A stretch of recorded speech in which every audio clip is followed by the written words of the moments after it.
샬롬.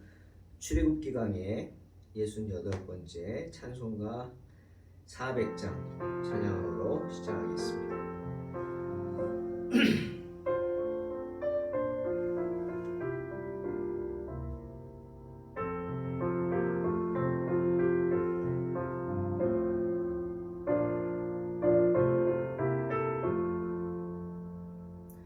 험한 시험 물속에서 나를 건져주시고 노한 풍랑 지나도록 나를 숨겨주소서. 주여 나를 돌보시사 거의 품어주시고 험한 풍파 지나도록 나를 숨겨주소서. 권세 능력 무한하사 모든 시험 이기고 풍랑까지 다스리는 주님 앞에 비오니 주여 나를 돌보시사 거의 품어주시고 험한 풍파 지나도록 나를 숨겨주소서.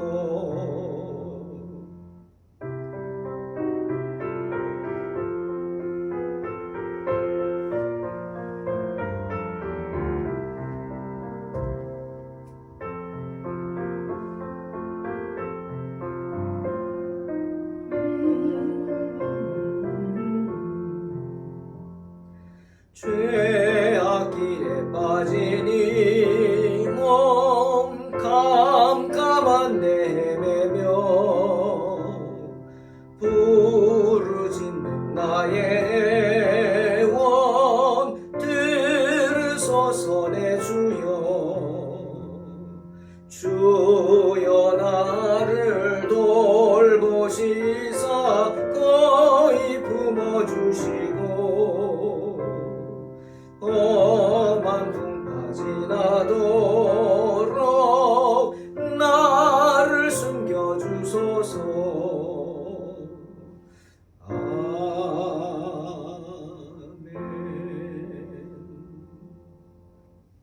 아멘. 출애굽기 20장 3절로 6절 봉독합니다.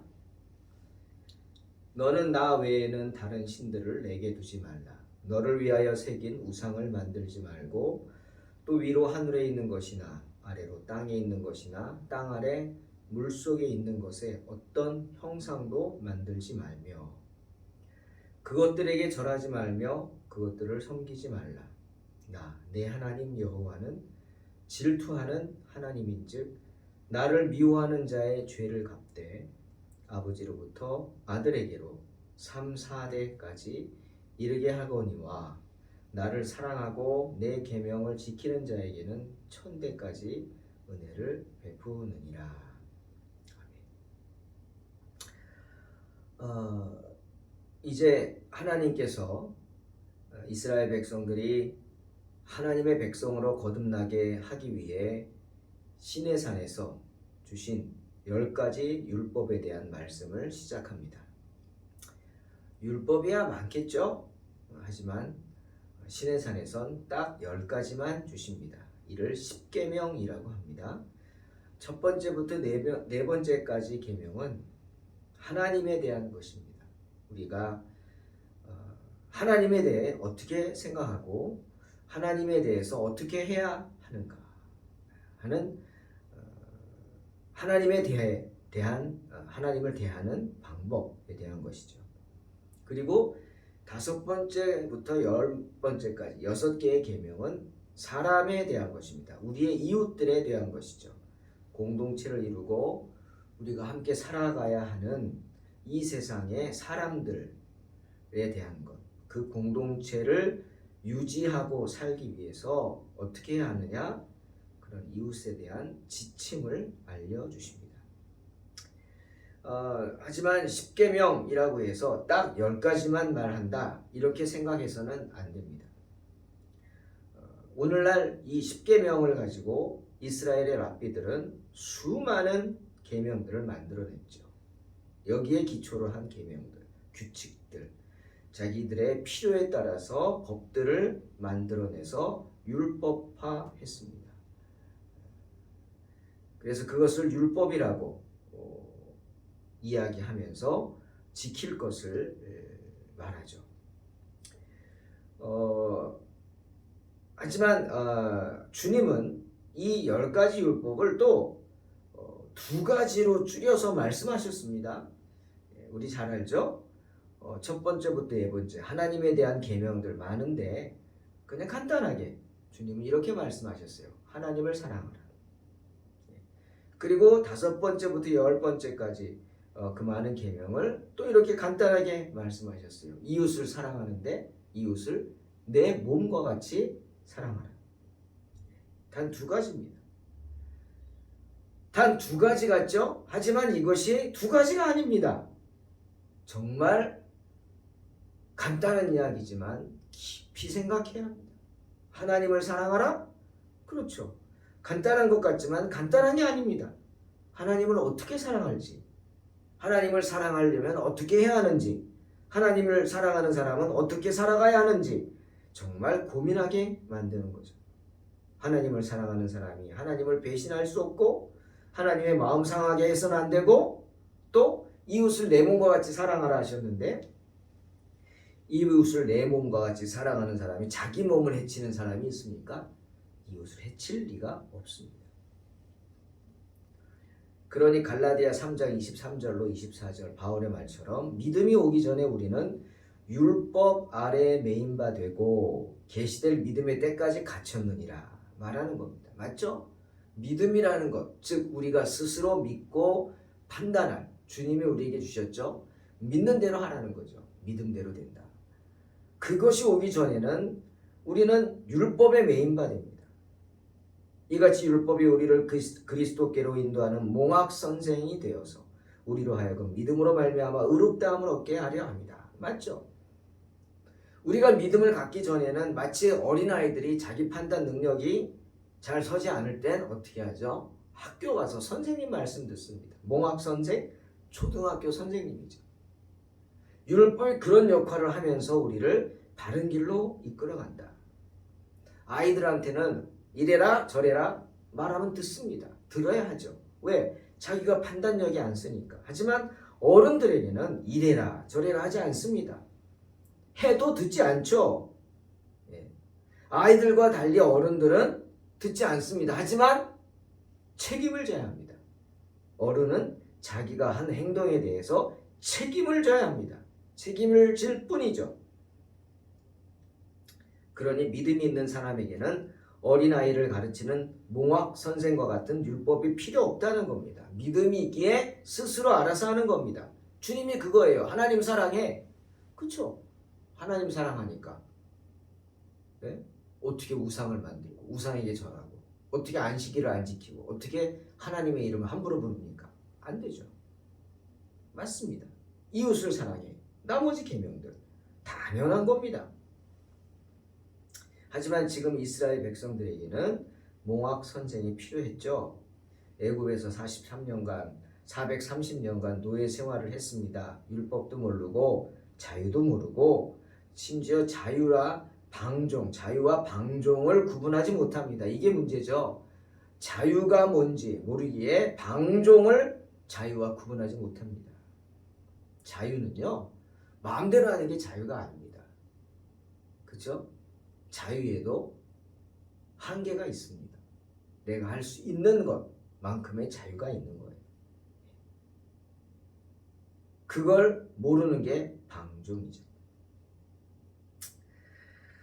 이스라엘 백성들은 자유했지만 자유한 자가 어떻게 행동해야 하는지를 모르기 때문에 하나님이 이스라엘 백성들을 시내산으로 부르신 후에 특별히 모세를 구별하여 세워 시내산 정상으로 불러다가 돌판에다가 직접 십계명을 써주십니다. 첫 번째부터 네 번째는 하나님에 대한 우리의 의무죠. 이것이 먼저인 이유? 당연하죠. 사람을 상대하기 앞서 누굴 먼저 상대해야 돼요? 하나님을 상대해야죠. 사람 앞에 서기 전에 먼저 우리는 누구 앞에 서야 합니까? 하나님 앞에 서야 합니다. 우리는 언제나 우리가 사랑해야 할 이웃을 갖기에 앞서서 우리가 사랑해야 할 창조자가 있음을 알아야 합니다. 하나님께 거짓된 자에게서 자기의 형제들에 대하여 진실하라 기대하기는 어렵습니다. 제1계명. 자, 너는 나 외에 다른 신들을 내게 있게 말지니라. 우리의 경배 대상인 여호와에게만 관련된 계명이죠. 애굽 사람들에게는 수많은 그 근방에 있던 다른 민족들도 마찬가지 수많은 신들이 있었어요. 다 뭐예요? 자신들의 상상력을 통해 만든 신들이에요. 기이하죠? 네, 기이한 신들. 심지어 케프리라는 신, 태양신의 상징이다 섬겼어요. 신전을 만들고 섬겼어요. 여러분 케프리가 뭐라 그랬죠? 쇠똥구리입니다. 쇠똥구리. 곤충. 똥 몰고 다니는 이렇게 똥을 둥글둥글 몰고 다니는 그걸 신으로 섬겼어요. 기가 막히죠. 우상 숭배입니다. 우리가 가장 쉽게 빠지는 죄. 다른 게 아닙니다. 오직 하나님께만 영광을 돌려야 할 그 영광과 명예를 하나님이 아닌 세상의 피조물들에게 돌리는 엄청난 죄. 여러분, 교만이 우상 숭배인 것 아십니까? 왜 교만이 우상 숭배죠? 자기만 잘났다고 하는 거기 때문에. 교만은요, 자기가 잘난 거예요. 즉, 자기 자신이 뭐예요? 우상이 되는 거예요. 나를 우상으로 삼으니까 교만한 거예요. 하나님도 모르는 거예요. 또 여러분, 탐욕이 우상 숭배인 거 아십니까? 왜 탐욕이 우상 숭배예요? 탐욕은 돈을 우상으로 삼기 때문이에요. 또 정욕이 우상 숭배인 거 아십니까? 왜요? 정욕은 욕망을 상징하는 자신의 배를 우상으로 삼기 때문이에요. 이것뿐이겠습니까? 우리가 하나님보다 더 소중히 여기는 것들이 있다면 그것들이 우상입니다. 우리에게 하나님보다 더 존중하거나 사랑하고 두려워하거나 섬기는 것이 있다면, 우리가 하나님보다 더 기뻐하거나 의지하는 것이 있다면 그것이 무엇이든 우리는 그것을 우상으로 섬기고 있는 것입니다. 하지만 하나님 뭐라 그래요? 나 외에는 라고 말씀하십니다. 나 외에는. 이 말씀은 우리는 다른 어떤 신도 섬길 수 없다는 뜻이죠. 감히 다른 신을 하나님 면전에도 말도 안 돼. 하나님이 간과하시지 않는다는 그런 죄, 관가하지 않을 죄라는 것입니다. 두 번째 계명이 뭡니까? 너를 위하여 새긴 우상을 만들지 말고 또 위로 하늘에 있는 것이나 아래로 땅에 있는 것이나 땅 아래 물속에 있는 것에 어떤 형상도 만들지 말며 그것들에게 절하지 말며 그것들을 섬기지 말라는 것입니다. 이것은 예배 의식에 관한 겁니다. 곧 하나님께서 예배 받으시는 방법과 관련된 계명이죠. 금지 규정입니다. 하나님을 섬기는 예배 방법에 있어서 금지 규정이 분명히 있습니다, 여러분. 참된 하나님을 섬긴다 하더라도 나는 참된 하나님을 섬기는 것입니다 라고 할지라도 새긴 우상을 통해 섬기는 건 금지되었습니다. 무슨 뜻이냐? 하나님을 상징하는 어떤 것도 만들어서는 안 돼요. 그것이 우상입니다. 우리가 예배당에 십자가를 달죠. 하지만 우리가 십자가를 섬기는 거 아닙니다. 십자가를 바라보면서 주님을 생각해 하는 거지, 저것은 섬김의 대상이 아닙니다. 만약 저것을 섬긴다면 떼어버려야 합니다. 그래서 교회에서 어떤 목사님들은 십자가마저도 그냥 떼어버리는 분들이 있죠. 하지만 저는 그렇게까지는 아닙니다. 왜? 나는 십자가를 우상이라고 생각하지 않고 항상 십자가를 바라보면서 헌신을, 희생을 생각하기 때문이죠. 아, 나는 하나님의 자녀구나. 하나님을 상징하는 어떤 어떤 우상도 만들어서는 안 됩니다. 이 계명에 따라 지금까지도 유대인들에게는 하나님을 뜻하거나 상징하는 형상을 새긴다거나 그림을 그린다거나 그것은 다 금지의 대상이었죠. 금지의 대상이었죠. 하지만 서양 사람들은 흔히 이런 것들을 하잖아요. 특히 로만 가톨릭은 뭐합니까? 네?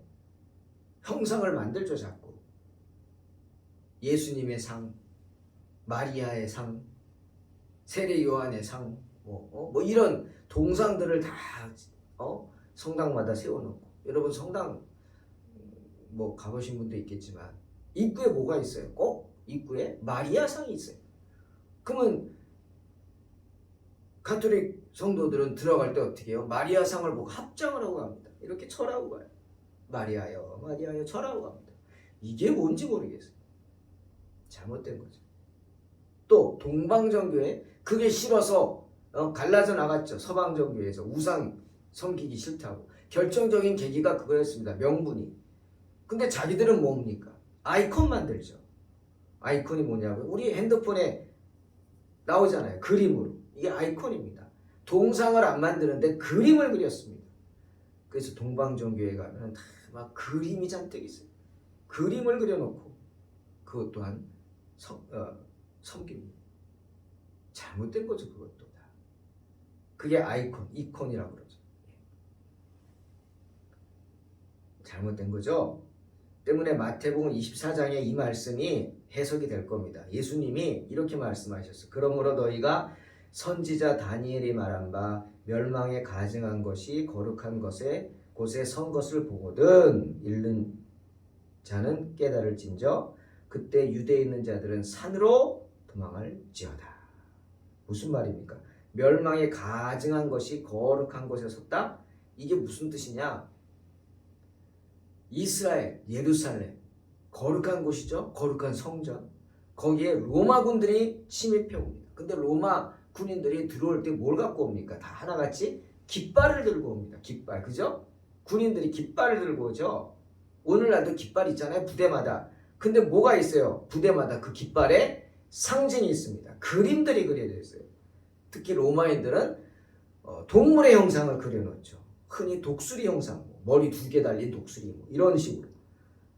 그게 멸망에 가증한 것이라고 주님은 말씀하신 겁니다.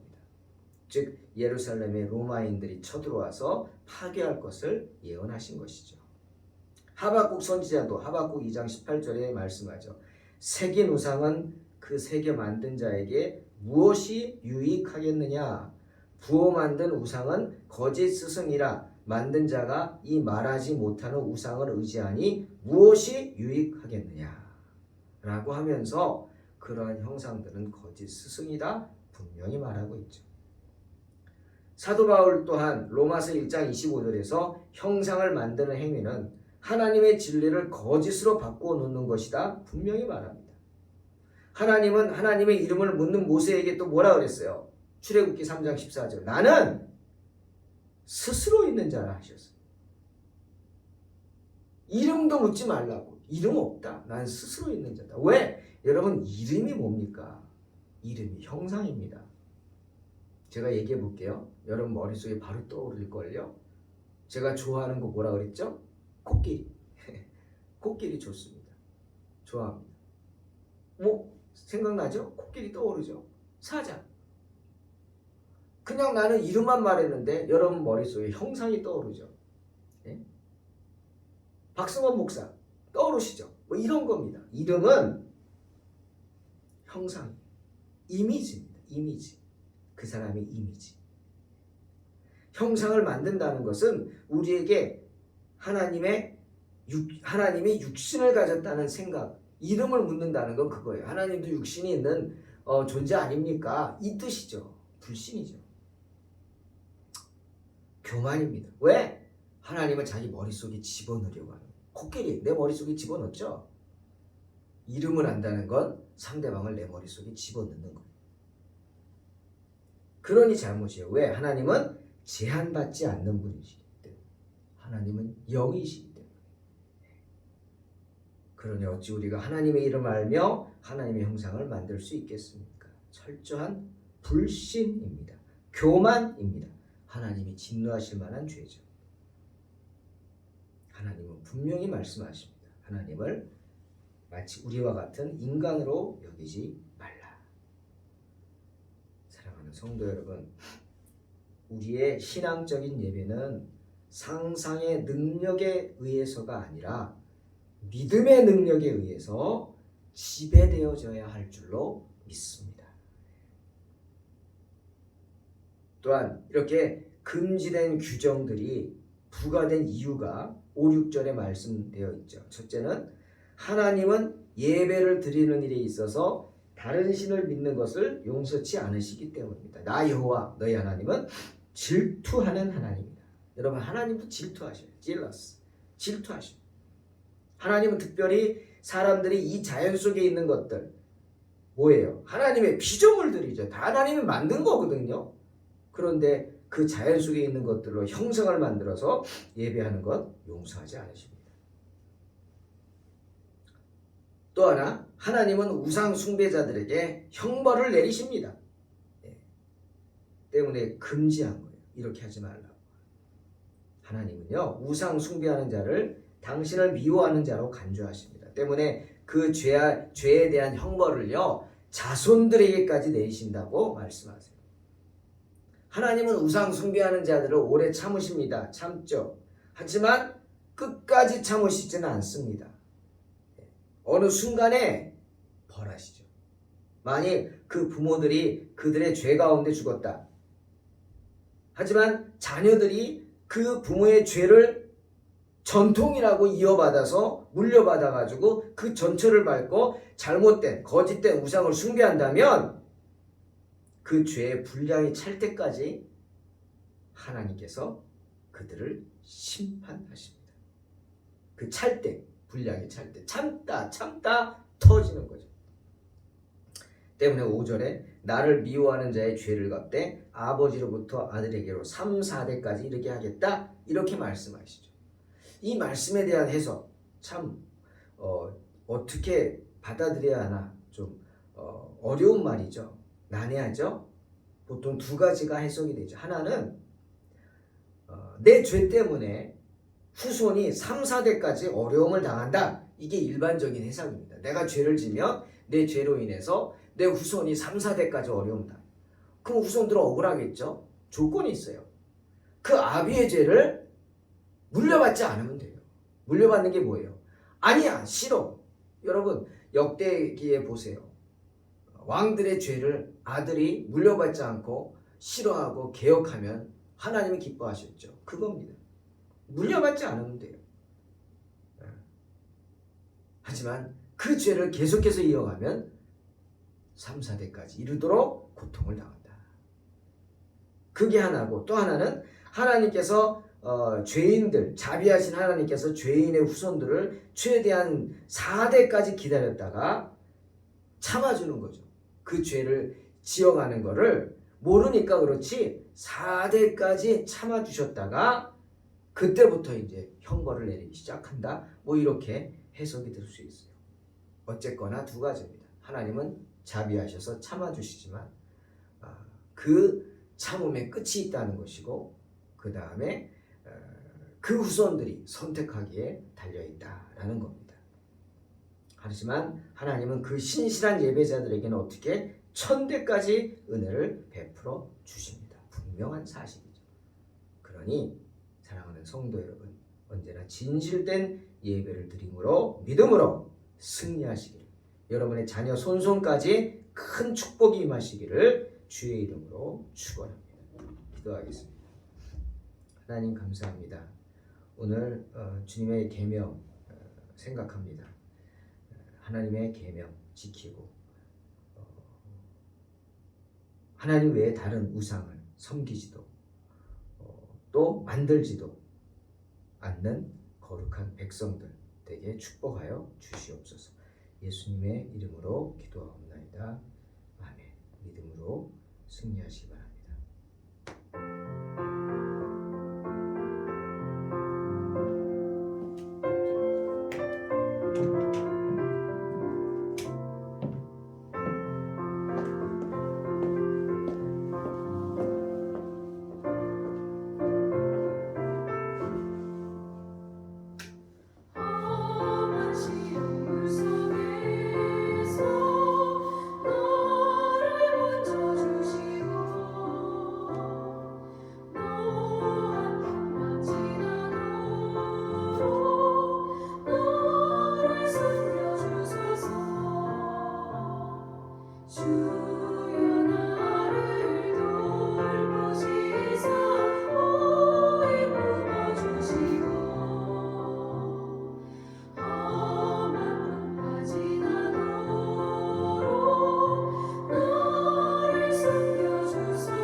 주